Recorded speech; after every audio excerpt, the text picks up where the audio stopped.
In a previous video, I explained that in a traditional context, the singer and the guitarist don't need to rehearse together to be able to perform together. They don't even need to know each other. So how do they do that? How do they build a cante? How do they improvise a cante together?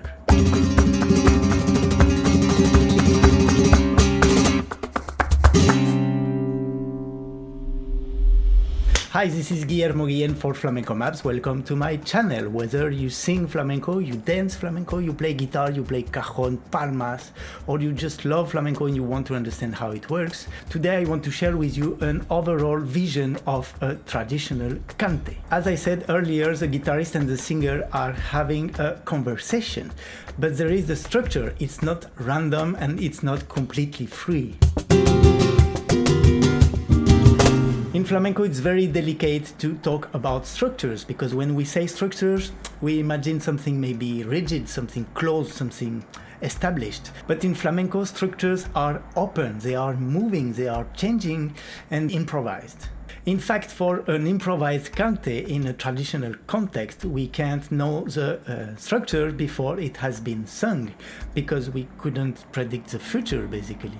Once sung, when it's done, we can listen to it again and then analyze the structure. But before that, you'll never have exactly the same cante or the same baile or the same toque twice. There are always things that will change, because this is the very essence of flamenco. So before speaking of precise structures, we should talk about global forms within which we deploy a cante. Don't forget that I always speak in terms of statistics, okay? Because there are no universal rules in flamenco. Usually in a traditional standard format of cante, we have three main parts. And these three parts are the introduction, the main part, the body of the cante, and the final section. In these three different parts, the singer and the guitarist come with their own elements, with their own Legos.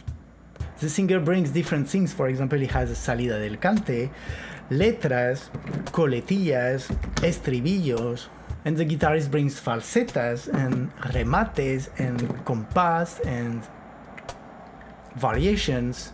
All this vocabulary is very specific to flamenco, right? So we need specific videos to explain precisely all of the terms. Now let's see what happens in these three main parts of a cante. The introduction is like a presentation of the musicians and also a kind of warm-up. Traditionally, it happens in the following order. First the guitar and then the cante. For example, falseta de guitarra, salida del cante. It is usually short, as it is not yet the main course. The main course is what I call the body of the cante. This is the longest part. It is a series of letras. We say sometimes una tanda de letras, and sometimes with coletillas and estribillos depending on the palo. These cante elements alternate with guitar elements, again like falsetas, remates, detalles, variations, compás. And what is very important here is that this part is extremely modular.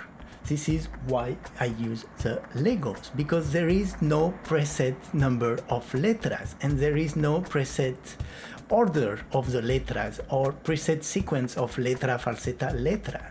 We can do so many things here. You remember that the letras are independent of each other, right? Musically, and they don't belong to the same story. And same for the falsetas. Each falseta de guitarra are like different musical stories. So we can combine them as we want, depending on the moment, on the mood, on the chemistry between the singer and the guitarist, depending on the inspiration and the memory also. There are cante with many falsetas, there are cante without any falsetas, there are cante mixing many different styles from different places. In a cante por tango, you can sing tango de Granada, tangos extremeños, tangos de Cádiz, tango de la Repompa. But there are also cantes using very few styles from one single place. For example, you can sing only tango del Titi with only styles de tango del Titi. And there are also cante using only one style, just with different lyrics. There are no strict rules here. But yes, there is something that usually happens, is that there is a progression in the intensity of the letra. From the introduction, the warm-up, we build the intensity of the cante to reach the... The final is a climax. Depending on the palo, we have different options. It can be a letra valiente, a very high energy and high pitch letra. Sometimes we call the macho, the last letra, the most valiente, the end of the cante in specific palos like sigrilla or solea. In other palos like la caña, it refers to a specific letra with a specific melody. So it's kind of a confusing word that personally I don't like, but we'll need to talk about it one day. It can be a letra de cambio with a harmonic and melodic change, like the cabales at the end of the sigrillas that switch from the flamenco mode to a major key. Or por solea, coming from the flamenco mode, we also have cambios in major or minor. It can also be a coletilla, and it can also be an estribillo. It is very common to accelerate at the end of a cante to accentuate even more this sensation of conclusion. For example, por solea, we often have the combination of a cambio, like a harmonic and melodic change, with an acceleration. If it's a cante on a slow compass, we can switch to the faster version of the compass, like tiento, switch to tango. Or a cante libre without compass can be rematao, concluded with an abandolao, a 3 beats fandango compass. In this case, it's interesting because we can just use one letra to finish the cante, or we can start over from the beginning like an entire new cante with the same progression, introduction, body of the cante, and climax and finish. Maybe the guitar closes right after the cante with one extra compass, but usually they finish together. No more falsetta after the cante. It's the end of the conversation. There is a great confusion when we talk about improvisation in flamenco. What we need to know is that the legos, the cante legos and the guitar legos are already prepared independently. We can improvise on several levels, but above all, we improvise the structure, the way we organize the legos together, but not so much the content itself. There are 1,000 ways to interpret the content of the Lego, to play with it, to vary it, because in a letra or a falsetta also everything is flexible and modular, but we don't invent from scratch. The singer is not inventing letras at the moment. He knows the traditional letras, and the guitarist also knows the traditional letras so that he can accompany them. And the guitarist also knows his falsettas, his remates that he has practiced alone at home for hours. Improvising in flamenco, it's mostly playing with the modularity of forms. This modularity applies at different levels, like fractals.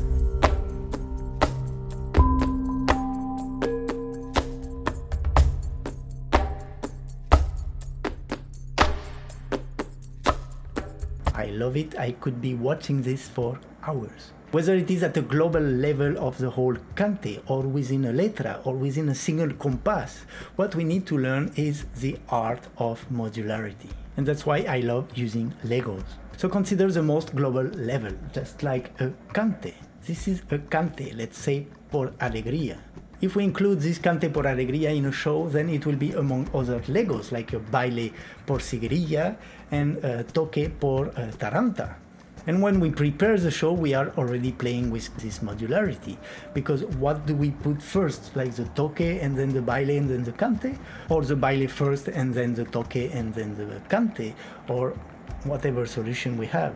In our cante por alegría, if we go one level below and we go inside the body of the cante, the main part, the main course of the cante, then we have the same options. Like we can do letra, letra, coletilla, falsetta. Or we can do letra, falsetta, letra, coletilla. Or we can do letra, letra, letra. Or we can do letra, letra, coletilla, letra, coletilla, and no falsetta. Why not? And if we go one level below, we also have options. Do I repeat the second part of the letra? Do I double the coletilla? Do I double this remate?